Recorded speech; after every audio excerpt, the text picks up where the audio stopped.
In the summer night of 1992 in Barcelona, when thousands of spectators fell silent waiting for the starting gun to sound, Linford Christie knelt down before the 100-meter Olympic starting line with an absolutely focused gaze. At the age of 32, when many athletes of his generation had already started thinking about leaving the track, he stood before his final opportunity to claim the title he had pursued for nearly his entire life. But in that moment, Linford was not only running for a gold medal, he ran for all the years he had to prove that he deserved to belong. In the eyes of the world, he was a powerful, cold, and almost flawless champion. But behind that image was a man who had lived two lives for many decades. One Linford Christie on the track was a symbol of strength, speed, and confidence. The other Linford Christie outside the stadium lights was the Jamaican boy who had to leave his homeland, grow up between two cultures, and carry the feeling that he always had to fight to be recognized. He had experienced the loneliness of a child far from family, the prejudices directed at a black immigrant in Britain, and the pressure to always be strong even when he was hurting inside. Success had brought him fame, but it also created an invisible cage. The media had turned his body into a topic of gossip rather than seeing him as an athlete with thousands of hours of sacrifice. In the final years of his career, a doping test incident changed the way the public viewed his entire journey forever. And from then on, a painful question arose. Had Britain truly loved Linford Christie as a person, or only loved the champion who could bring victory home for them? But before all the controversies, no one could deny the extraordinary willpower that created his career. Linford Christie was not a young talent prepared from childhood. He entered the path to the top much later than many opponents, having to build it step by step with discipline, perseverance, and near-absolute belief in himself. He became the Olympic 100-meter champion at Barcelona 1992, won the world gold medal in 1993 in Stuttgart with a time of 9.87 seconds, once held the European record, won multiple European championships and Commonwealth Games titles, and became one of the greatest British athletes in sprinting history. But Linford Christie's greatest legacy was not only in the medals, it lay in the story of a man who was doubted, judged, and challenged many times, but still continued to run until the whole world was forced to remember his name. Before we continue the journey back to the early years of Linford Christie's life, please hit like and leave a heart as a token of gratitude for the man who had to run through far more pain than the meters of track he had ever conquered. On the 2nd day of April 1960, in St. Andrew, Jamaica, a boy named Linford Cicero Christie was born into a family that did not have much besides love and hope. At that time, no one could know that the tiny child would later stand at the pinnacle of world sports, carry the British flag on his shoulders, and become one of the greatest sprinters in history. But before the packed stadiums, before the Olympic gold medals and the cheers, Linford had to go through one of the first pains of his life, growing up without his parents by his side. The Christie family, like many Jamaican families at that time, faced economic hardships that forced many to seek opportunities in a more distant land. Post-war Britain needed labor, and for many Jamaicans, migrating to Britain was not only a job search, but also hope for a better future for their children. Linford's parents decided to leave Jamaica first to build a new life in Britain, with the belief that one day they could bring their children over to reunite under better conditions. But for the adults, that was a responsible decision. For a child, the absence of parents was simply an unexplainable void. Linford stayed in Jamaica with his grandmother, and it was that woman who became the whole world for the little boy. She was not only the one who cared for Linford every day, but also the one who gave him a sense of safety, stability, and love in his early years. In the small house in the Jamaican countryside, Linford learned to see the world through the eyes of a child enveloped in the simplest things: family, community, and familiar memories. That was where he knew he belonged. It was where his voice, skin color, and origins had never been questioned. It was where he did not need to prove anything to be loved. But during those years, Linford still always knew that his parents were in a very far place. He did not fully understand the difficulties they were facing, nor the sacrifices behind the decision to leave their homeland. He only knew that other children had their parents by their side every day, while he had to wait for reunions that existed only in hope. It was a very special feeling, not the pain of losing parents, but the pain of knowing they were still there but unreachable when he needed them most. Many years later, people could look back and understand that Linford's parents did not abandon him. They were trying to create a better path for the family. But a child's memories are not made from the complex reasons of adults. They are made from mornings waking up, from moments needing a hug, from times seeing others walk with their parents and wondering why he was different. Around the age of 7, Linford was finally brought to Britain to reunite with his parents. It should have been a happy moment, a beautiful ending to the years of separation. But life is sometimes not that simple. Because to reunite with his parents, Linford had to leave the person who had raised him, leave his grandmother, leave Jamaica, the only place he had ever called home. The child who once had a familiar world was suddenly placed in a completely new land. Britain brought opportunities, but also took away the peace he once had. Once again, Linford Christie had to learn to adapt to a new life. He stood between two worlds, a Jamaica full of memories, love and childhood, a Britain full of opportunities, but also full of challenges ahead. And that very division left a silent void in his soul, the void of a child who had learned too early that sometimes, to move forward, people must leave behind the things they love most. This was the first wound that shaped the later Linford Christie. A man who was always strong before the world, but deep inside still carried the memories of the boy who had to learn to live between separations. When Linford Christie left Jamaica to go to London, it should have been the day a long-awaited boy finally got to live with his parents. After many years of separation, after times when he could only remember his parents through stories and vague memories, Linford could now call them family in the true sense. But for a child around 7 years old, that reunion did not only bring joy, it also brought another unseen pain.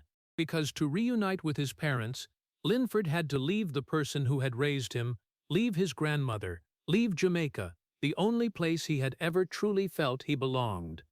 London was unlike anything Linford had ever known. From the warm land of Jamaica, he stepped into a cold world with unfamiliar streets, gray skies, different voices, and a culture he would take many years to understand. The boy who was used to the closeness of the Jamaican community now had to learn to exist in an environment where he always felt noticeable. Even the language became a challenge.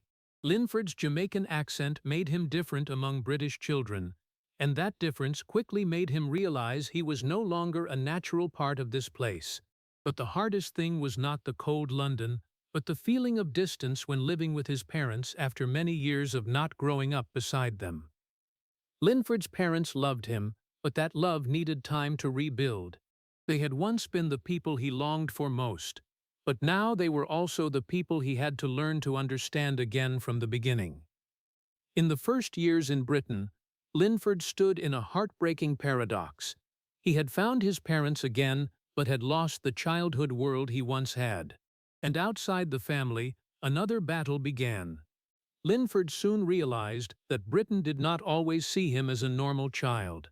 Before others knew how smart, hard-working, or capable he was, they saw his skin color.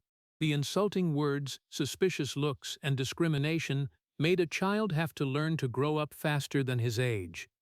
He understood that in many situations he had to do more than others to receive the same level of respect. It was a hard-to-describe feeling.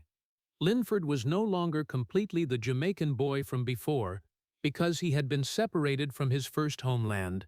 But he was also not yet seen as a true British child, because his origins were always what others noticed first.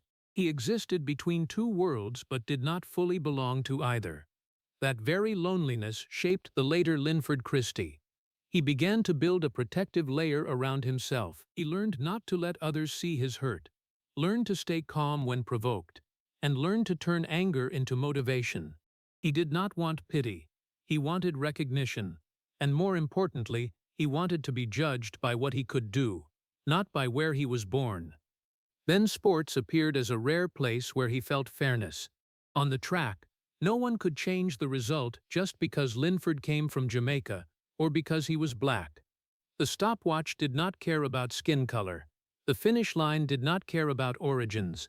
The winner was decided by speed and effort. That was where Linford first felt he could write his own story. But those very difficult years also created the armor he carried throughout his career. When the world later saw a cold, proud, and unyielding Linford Christie, they only saw the man on the track. They did not see the boy who had to learn to swallow his tears to survive. Because for Linford, tears were not a sign of pain. Tears were something that could make others think he was weak. And he had decided that he would never let the world see that weakness. In many sports stories, great champions are often told as children born with special talent, people destined to stand at the top from a young age. But Linford Christie's story was completely different.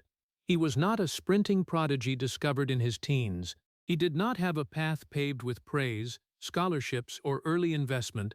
While many athletes of his generation had years of proper training, perfected technique, and built achievements, Linford Christie was still finding his own way, and that was exactly what made his journey more special. Because Linford did not become a champion because everything had been prepared for him. He became a champion because he refused to accept that he was too late. In the early days of entering athletics, Linford was not the perfect model of a 100-meter runner. He possessed a strong body, natural speed, and amazing explosiveness, but raw talent was not enough to create a champion. His technique still had many limitations. His starting ability was not really good. His speed distribution was not perfected, and high-level competition experience was almost non-existent. In a sport where every percentage of a second could decide a career, those shortcomings were a very large gap between someone with potential and someone who could win on the international stage.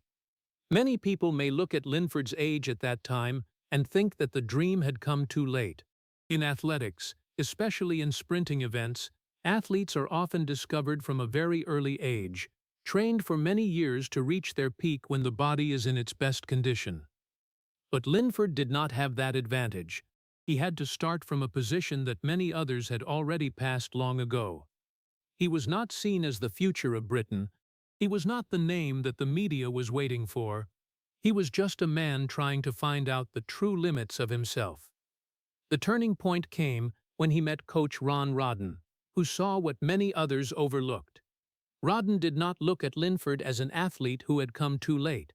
He saw hidden strength, determination, and a rare competitive spirit behind the technical weaknesses.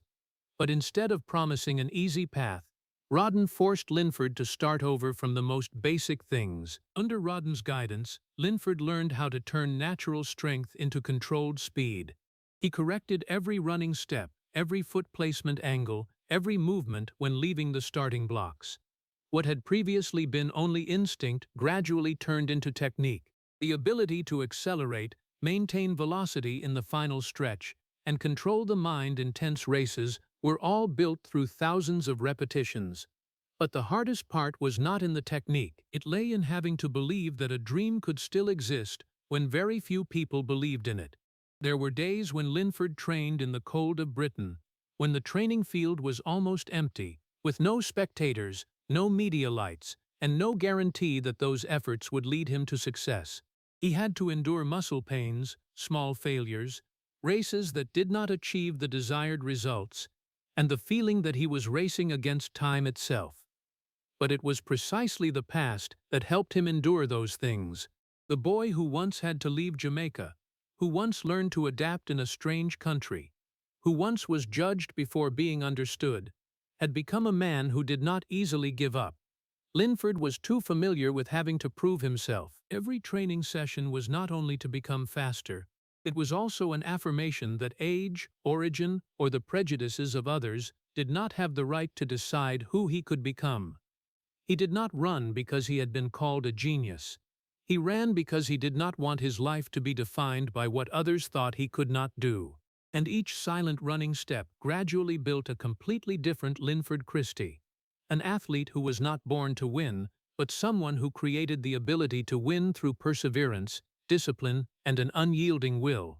After many years of training in silence, after the days when the name Linford Christie was almost only known within Britain, 1986 finally became the time when the world began to pay attention to the man who had come to athletics too late compared to conventional standards.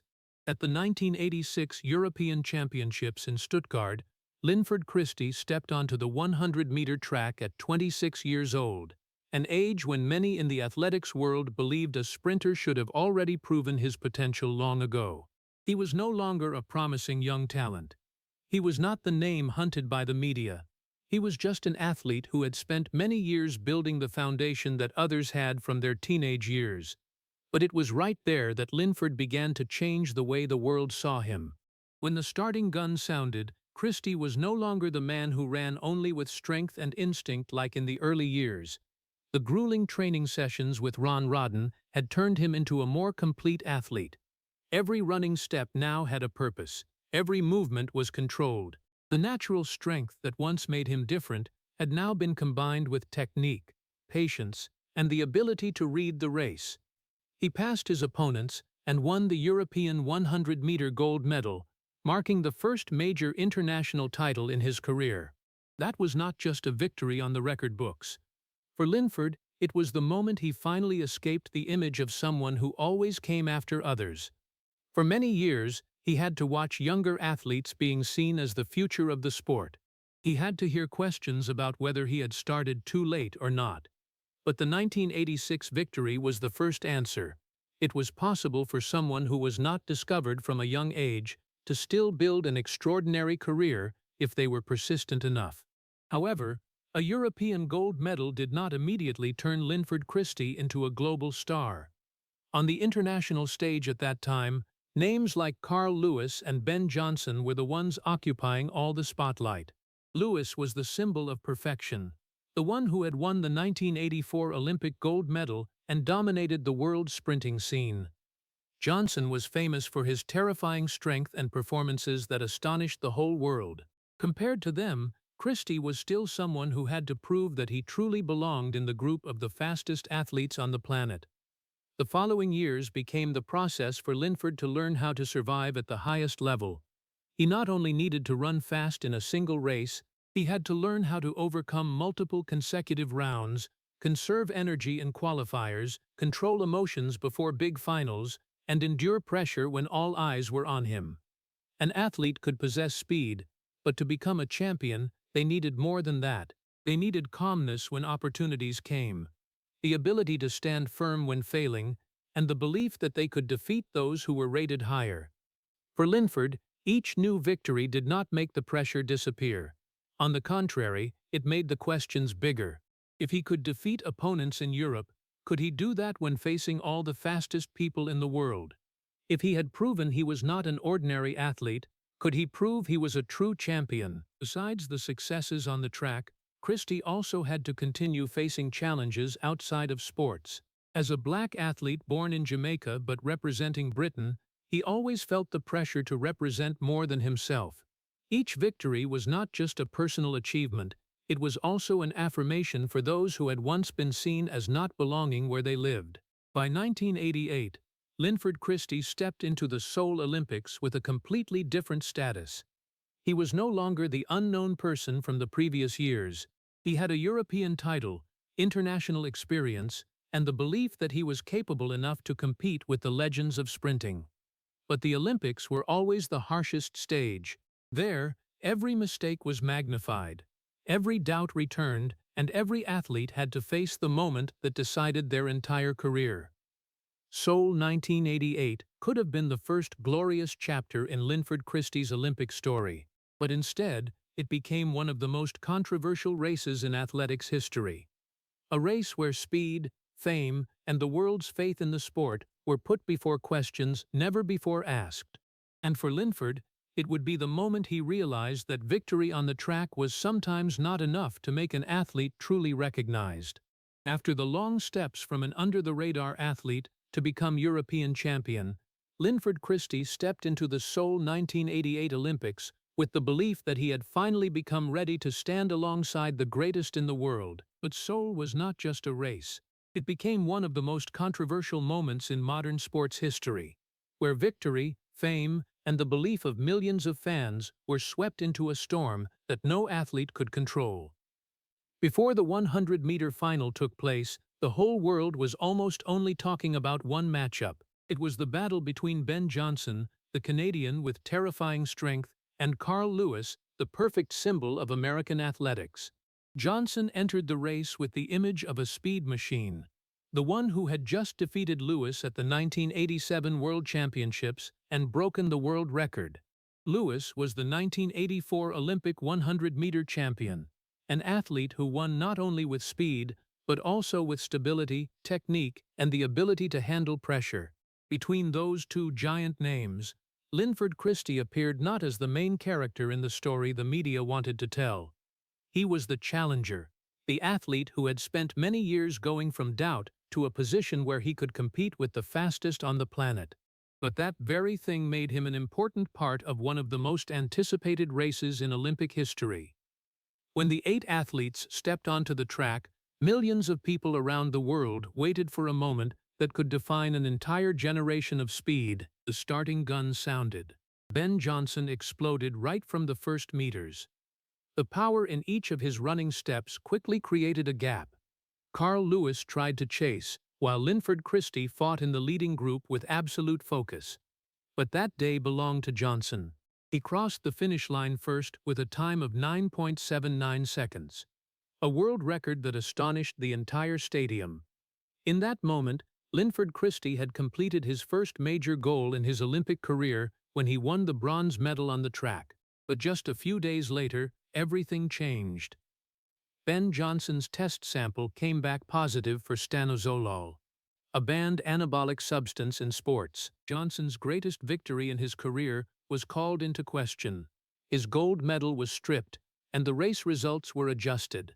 Carl Lewis was awarded the gold medal, and Linford Christie was elevated to the silver medal position. For many athletes, an Olympic silver medal is the proudest achievement of a lifetime. But for Linford, that emotion was not entirely simple. He had received his first Olympic medal, but it came in a circumstance that no one wanted.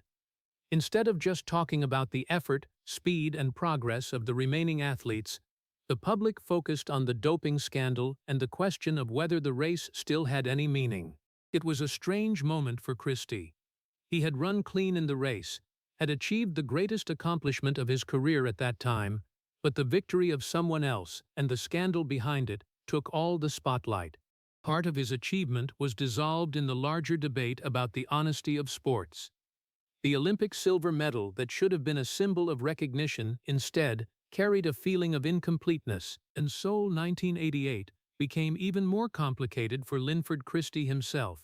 During the doping test at the Olympics, he had a result related to pseudoephedrine. Christie explained that the substance came from a product used in the context of regular treatment, not for the purpose of enhancing performance. After review, the IOC decided not to punish him, and he was allowed to continue competing. However, the incident still became part of the story of his career, especially when world athletics at that time was living in an era where every test result could create major suspicions. Seoul had changed the way Linford viewed the sport he pursued. Before that, he once thought that as long as he trained hard, ran faster, and defeated opponents, the story would be decided on the track. But the 1988 Olympics showed him a more complex reality. In elite sports, victory does not only lie in what happens in those short 10 seconds. It is also influenced by things outside. The media, the laboratory, public opinion, and the way history remembers a moment. After Seoul, Linford Christie returned with the Olympic silver medal, but there was still a void in his heart. He had proven that he belonged to the group of the fastest athletes in the world, but he did not yet have the title that every sprinter desires most, an Olympic gold medal. And instead of letting that chaotic race become the end, Christie chose to continue. He understood that if he wanted to be remembered as a true champion, he needed a moment that did not depend on someone else's mistake, that did not come from a post-race result change, but from his own 2 legs. Seoul 1988 left a wound in Linford Christie's career, But it also created a new motivation. Because sometimes the most painful failure is not when you lose, but when you win partially, but still feel that no one has truly seen you. After Seoul 1988, Linford Christie returned not as a failure, but as a man standing right next to glory, but still feeling that he was missing something.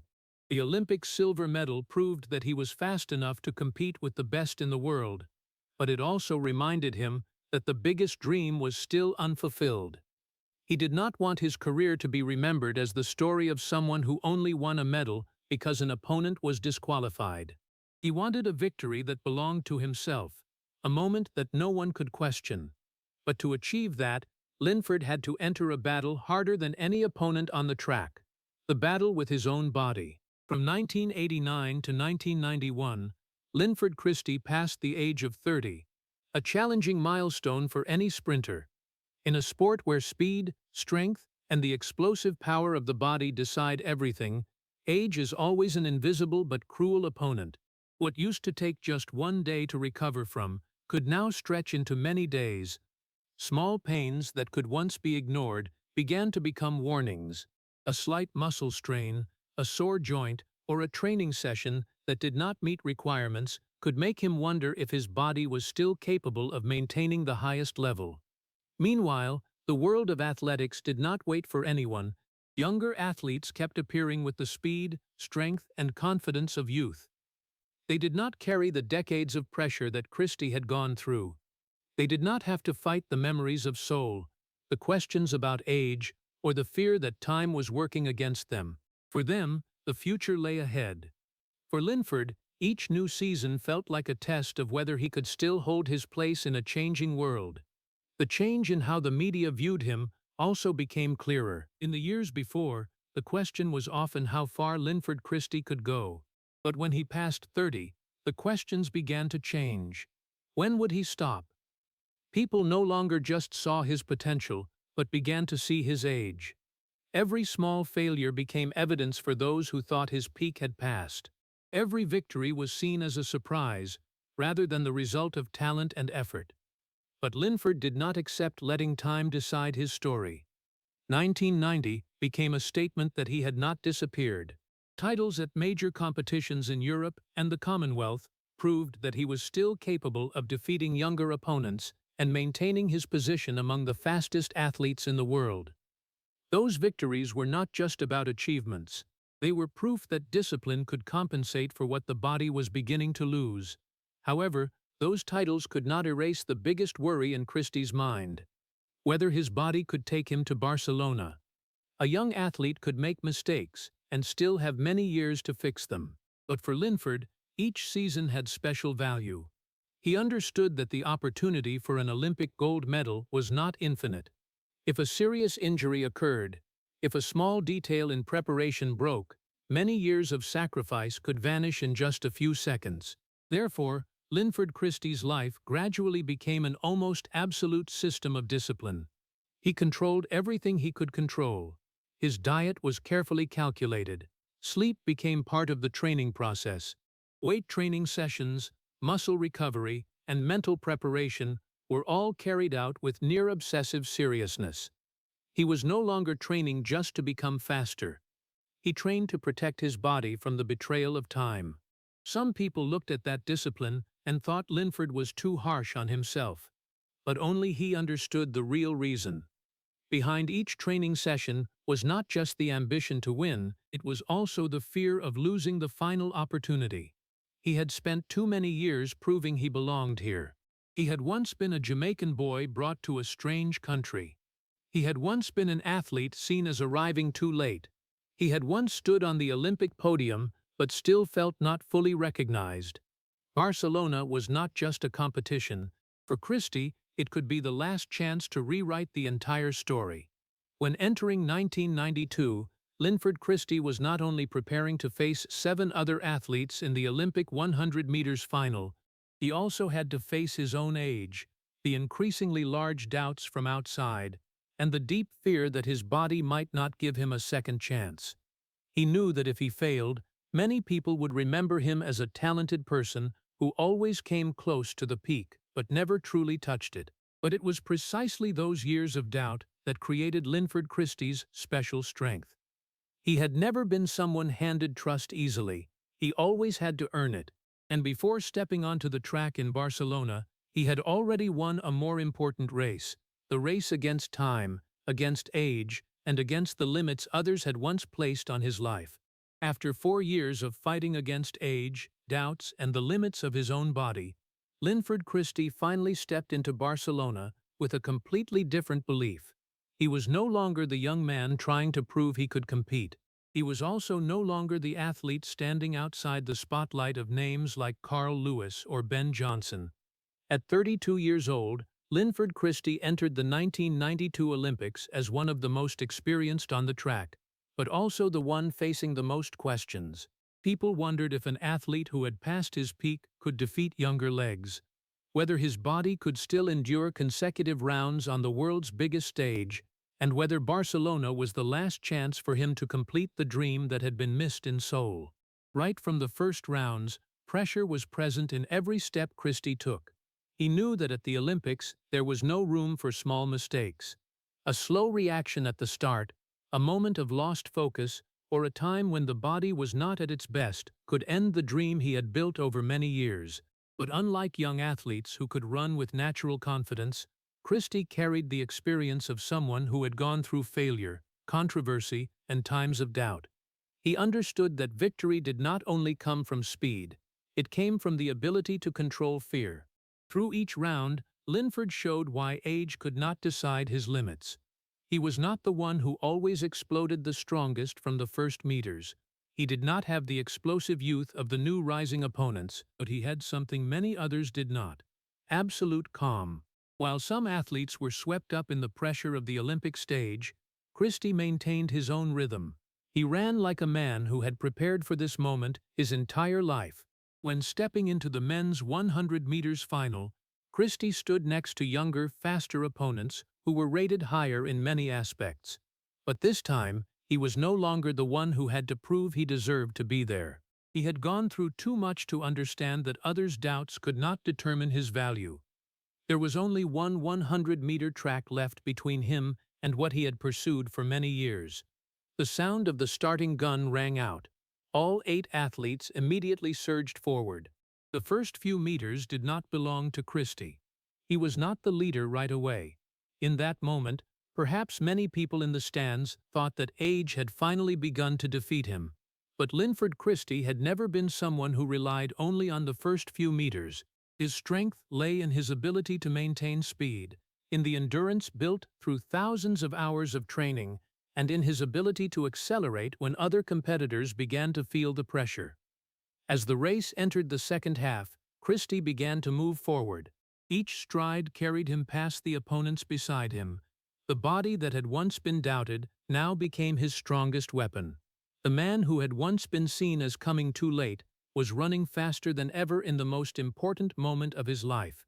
The years of training in the cold, the pain, the failures, and all the times he had been asked if he still had what it took, all came together in those final strides. And then Linford Christie crossed the finish line. The time appeared on the electronic scoreboard: 9.96 seconds. He had done it. Linford Christie became the Olympic champion in the men's 100 meters at Barcelona 1992. At the age of 32, he became the oldest athlete ever to win Olympic gold in the most prestigious event in athletics. That moment was not just a sporting victory. It was the end of a journey that began with a Jamaican boy who had left his homeland, who had lived between distances, and who had learned how to survive in a world that did not always welcome him. For many British people, Christie at that time was a symbol of national pride. He was the one who carried the British flag to the highest podium, proof that a person born in Jamaica but raised in Britain could become an important part of this country's sporting history. For Black, Caribbean, and immigrant communities, that victory carried an even deeper meaning. It showed that someone once seen as an outsider could still stand at the center of the world's biggest stage. But the Olympic gold medal could not erase everything that had happened before. It could not bring the boy Linford back to those years beside his grandmother in Jamaica. It could not change the doubting looks he had once received in Britain. It also could not make all the prejudices disappear overnight. But in the moment he stood on the Barcelona victory podium, Linford Christie no longer had to ask anyone's permission to be recognized. He did not need to explain where he came from. He did not need to prove where he belonged. His achievement spoke for itself.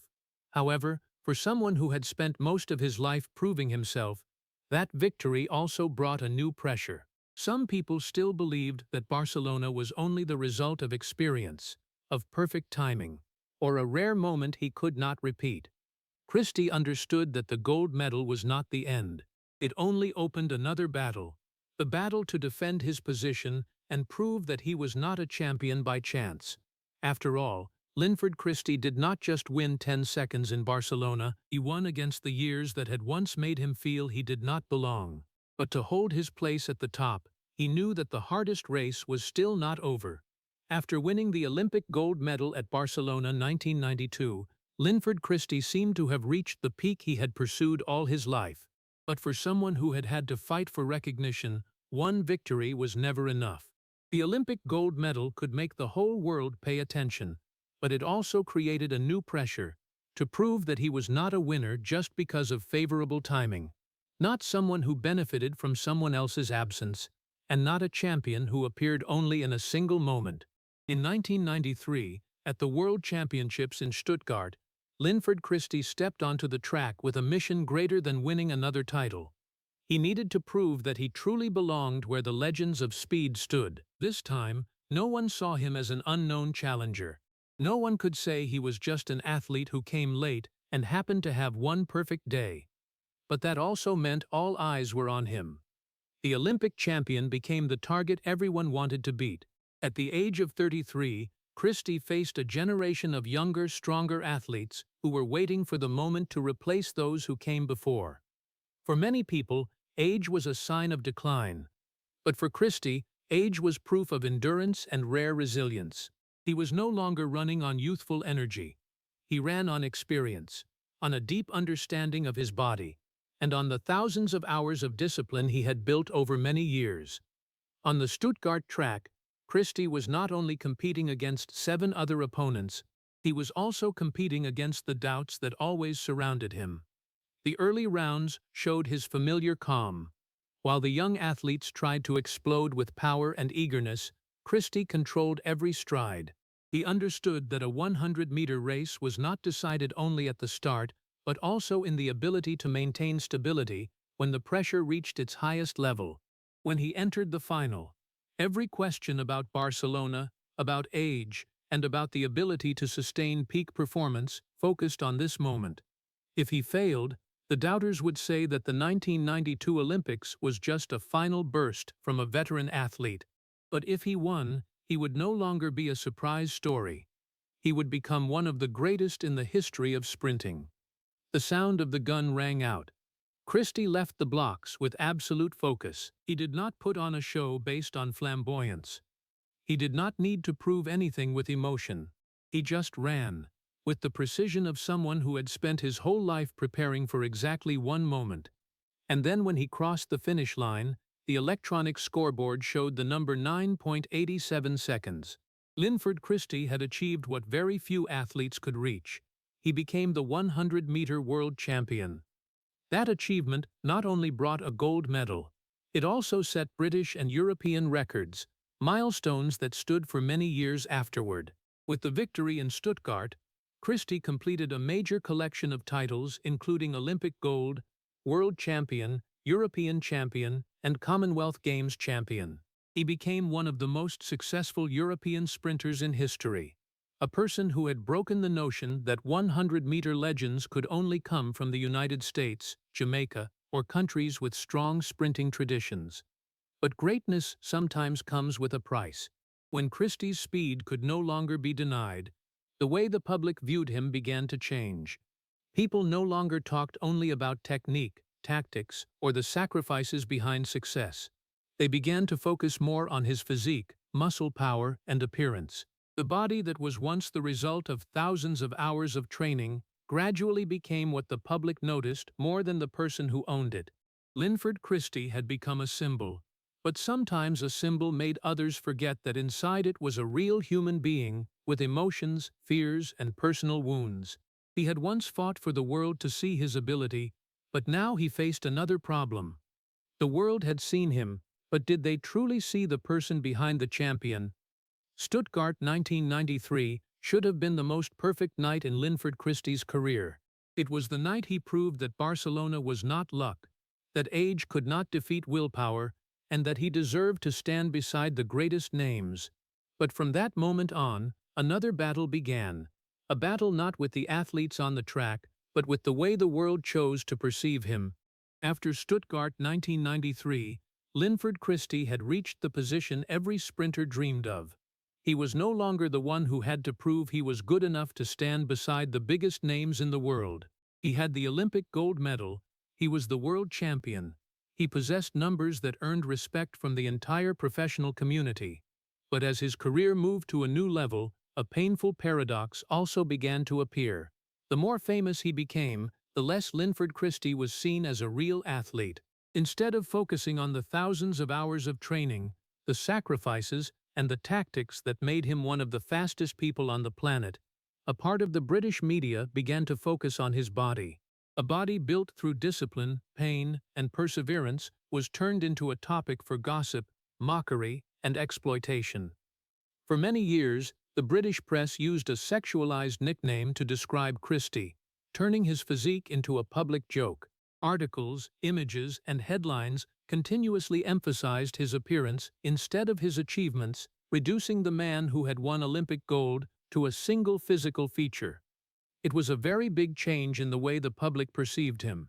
Previously, that body was a symbol of strength, the result of thousands of hours of training in the gym, on the track, and in grueling sessions.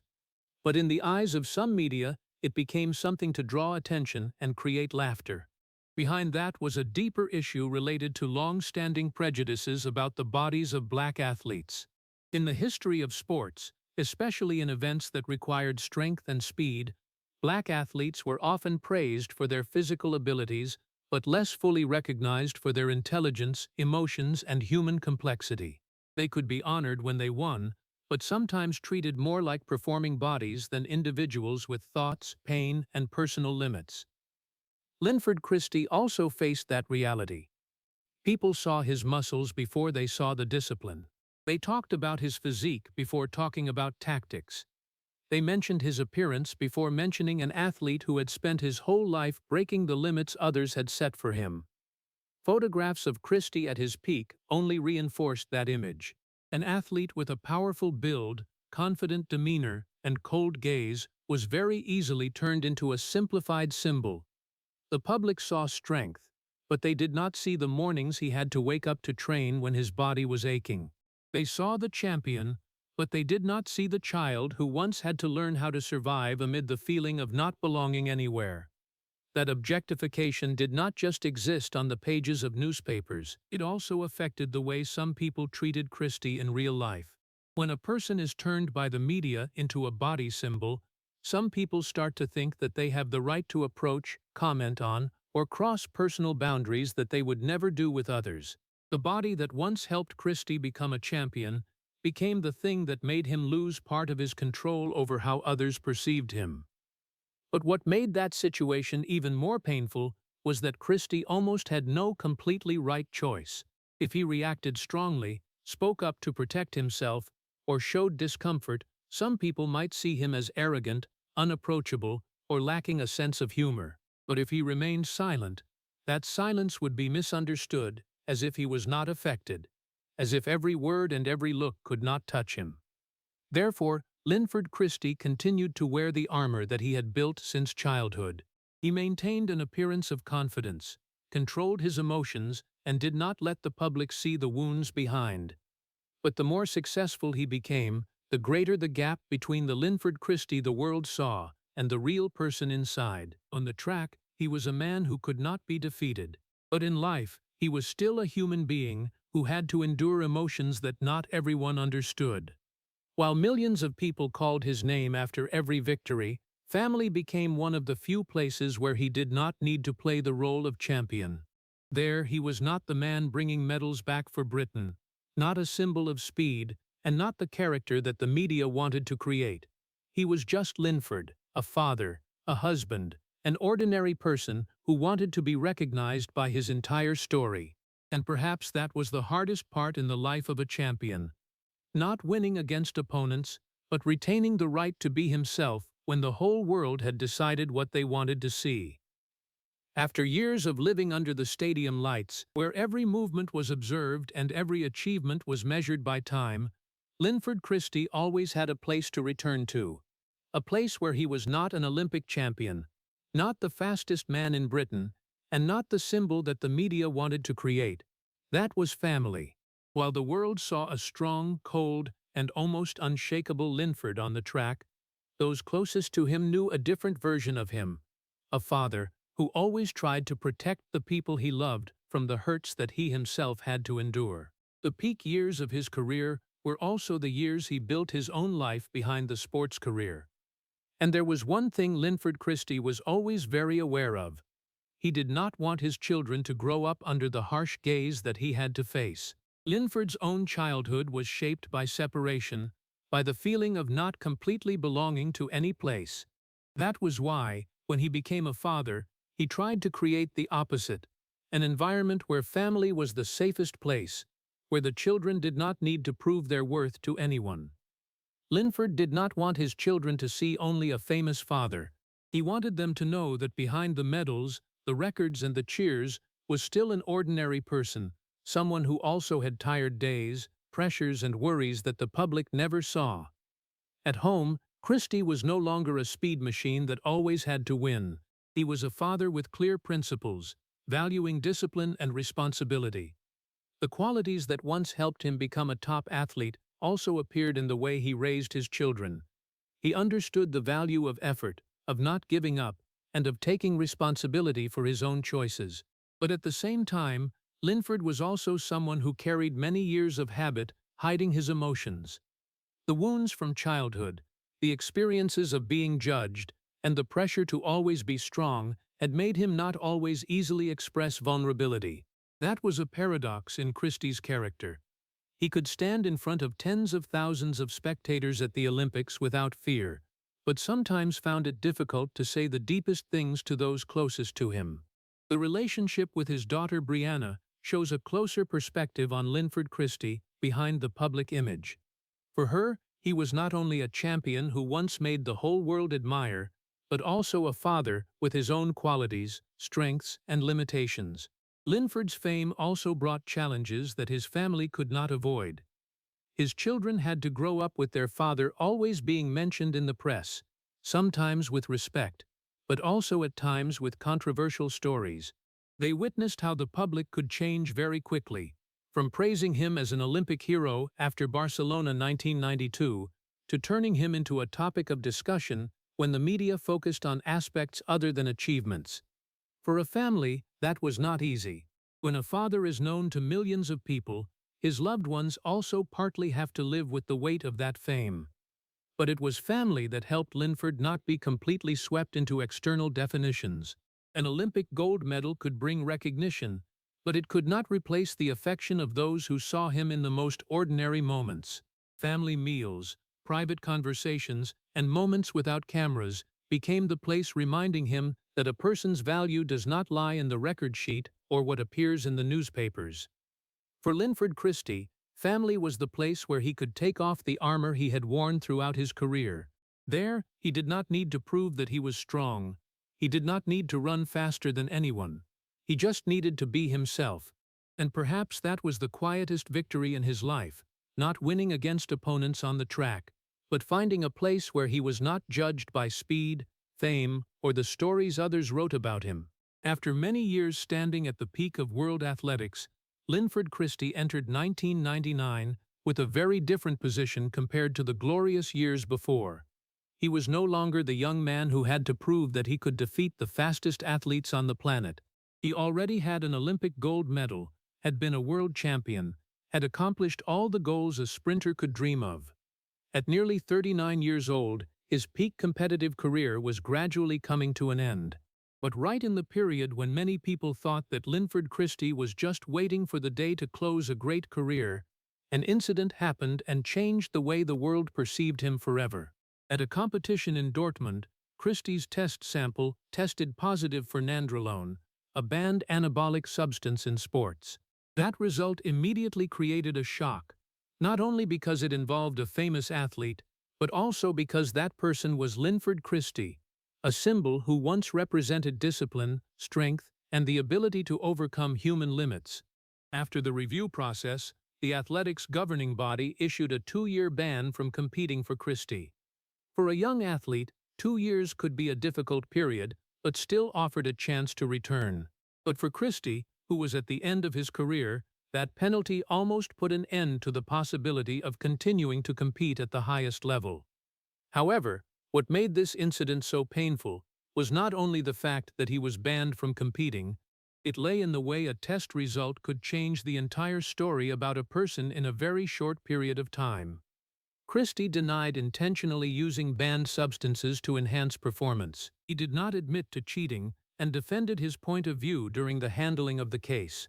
But in elite sports, especially in an era when doping became one of the most sensitive issues, the official result and penalty had become an inseparable part of his record. Even though Christie's previous years had never had a similar result, even though he had gone through thousands of tests in his career, suspicion quickly appeared. The media began to question his past.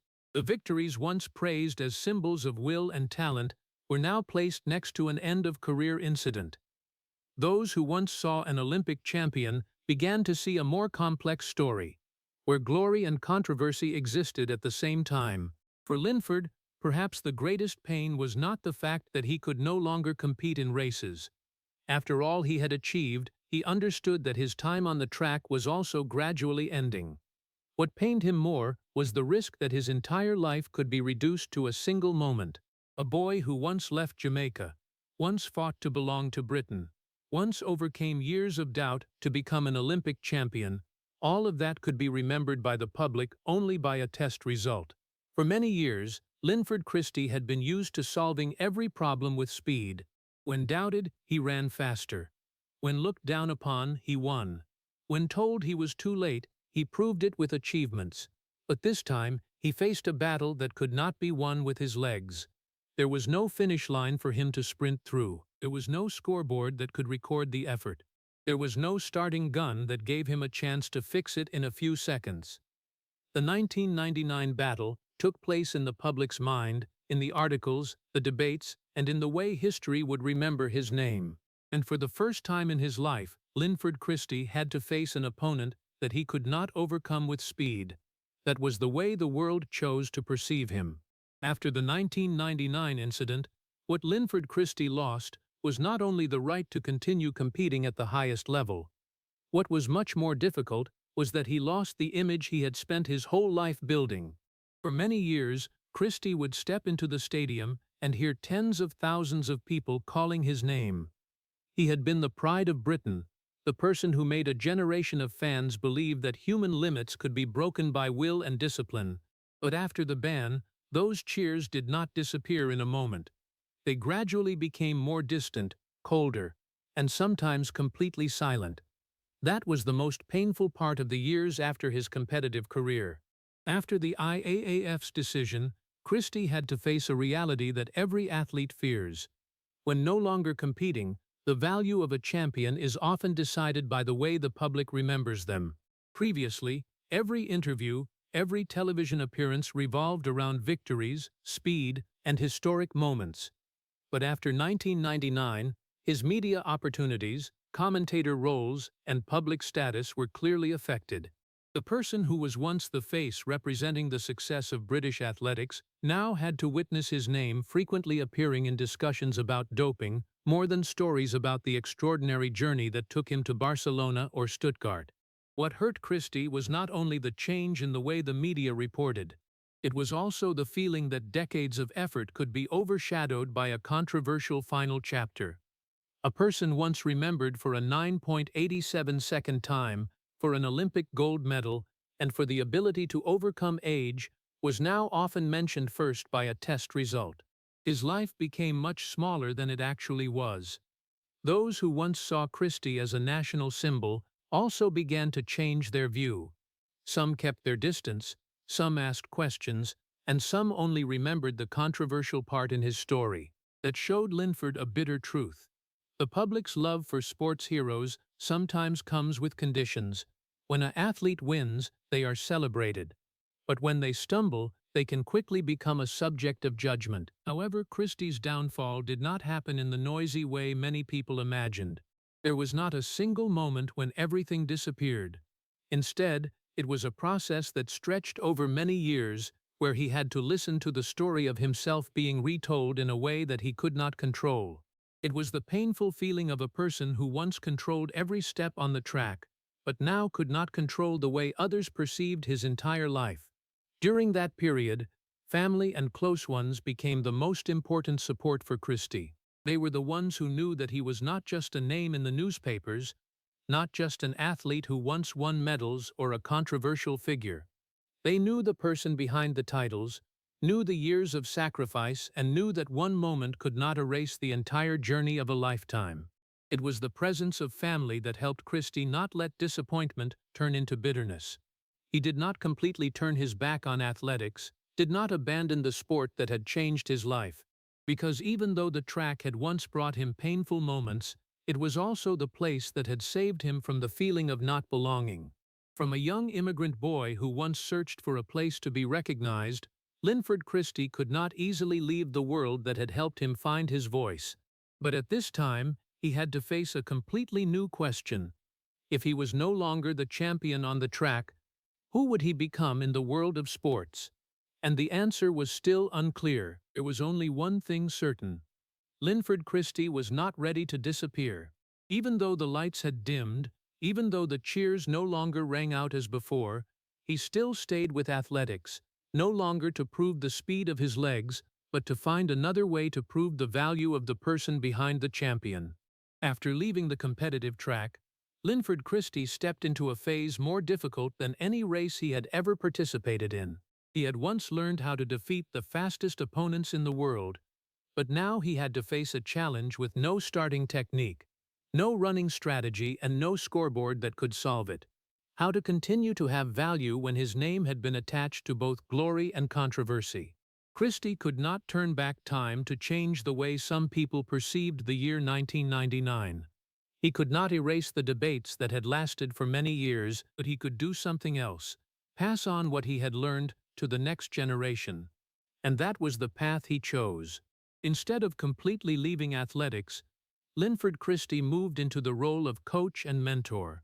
He brought not only the knowledge of an Olympic champion, but also all the lessons paid for with the most difficult years in his life. He understood the feeling of a young athlete when being doubted. He understood the pressure of having to prove himself. He understood the fear when the body no longer responded as desired, and understood that an athlete not only needed to be trained on speed, but also needed to be prepared mentally. In his new role, Christie did not only teach his students how to run faster.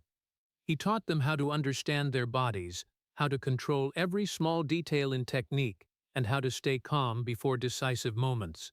The things that once helped him become a champion were now turned into tools to help others progress. A more accurate starting posture, an adjusted running angle, a more reasonable energy distribution. Those small details could determine the difference between an ordinary athlete and a person capable of competing at the highest level. One of the names associated with Christie's coaching influence was Darren Campbell, the British sprinter who once won the Olympic silver medal in 2004 in the 200 meters event and the Olympic gold medal in 2004 with the 4x100 meters relay team. Campbell was proof that Christie's knowledge did not disappear when he left the track. The experiences about technique, preparation, and how to deal with pressure that Christie passed on continued to appear in the success of the next generation. For Linford, every time he helped a young athlete overcome doubt, every time he saw a student achieve an accomplishment they once thought was impossible, it brought a very different kind of pride. When he was still competing, he won with his own legs, but when he became a teacher, his victories came through the growth of others. That was a form of success not recorded on the scoreboard, but with a profound meaning no less than any medal. However, Even though those successes brought joy, they did not completely erase the complex feeling about his own legacy. Because in his heart there still existed a gap between what he knew he had achieved and the way a portion of the public remembered him. One side was the Olympic champion, the world champion, the person who had changed the history of British athletics.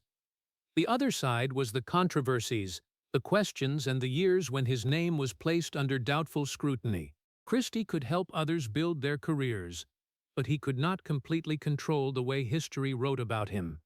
In 2024, the documentary film about his life opened another opportunity for Linford to look back at the past from a deeper perspective. For the first time, he shared more clearly about the wounds he had carried for many decades, from the experience of racism when he was young, the feeling of being seen as an outsider, the objectification of his body by the media, to the feeling of being judged only through a small part of his life. The things he had previously kept hidden behind a strong appearance were finally spoken out, and that was the real meaning of the story until now. The secret in Linford Christie's life was not a second life full of scandal, not a secret family or something the public had never known. The biggest secret was the level of pain he had hidden behind the image of a man who never bowed his head. Throughout his career, Linford Christie made the world believe that he could not be defeated. But the truth was, he had also once been hurt, once been lonely, and once had to fight with wounds that no one saw. And perhaps the most respectable thing about him was not that he had never fallen, but that after all the times he was tested, he still chose to stay with the sport that had changed his life, still chose to inspire others, and still turned his own pain into strength to help the next generation run farther. Today, Linford Christie no longer stands in the position preparing to launch from the starting blocks in front of tens of thousands of spectators. He no longer feels the pressure of 10 seconds that decided his entire career, no longer has to fight with the fastest athletes in the world on every centimeter of the track.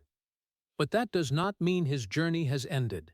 Linford Christie is still there, still attached to athletics, still spends time passing on experience to the young generations, still sees other athletes step into the battle he once experienced. The only difference is that now, he no longer runs to prove himself.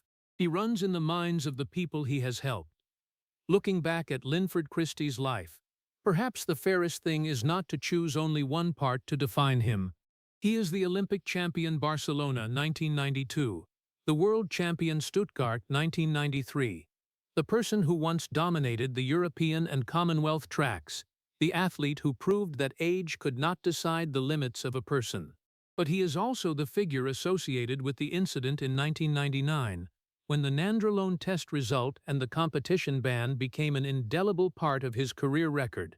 The historical achievements he achieved could not be denied, but the controversies that appeared could not be ignored either.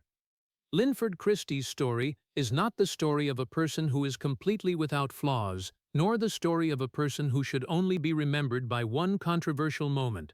It is the story of a complex human being, with both astonishing peaks and chapters that made him endure public judgment.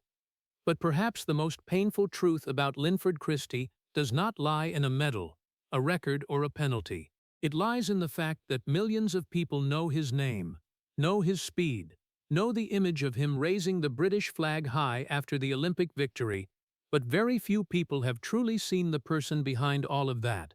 They saw the strong body, but did not see the Jamaican boy who once had to leave his homeland and the grandmother who raised him. They saw the cold champion, but did not see the child who once had to learn to hide tears to survive in a strange environment. They saw the confident man on the podium, but did not see the years he had to fight with the feeling of not belonging. Linford Christie's life is a series of times having to overcome limits that others placed on him. He overcame a childhood of separation when his parents left Jamaica to seek a better future.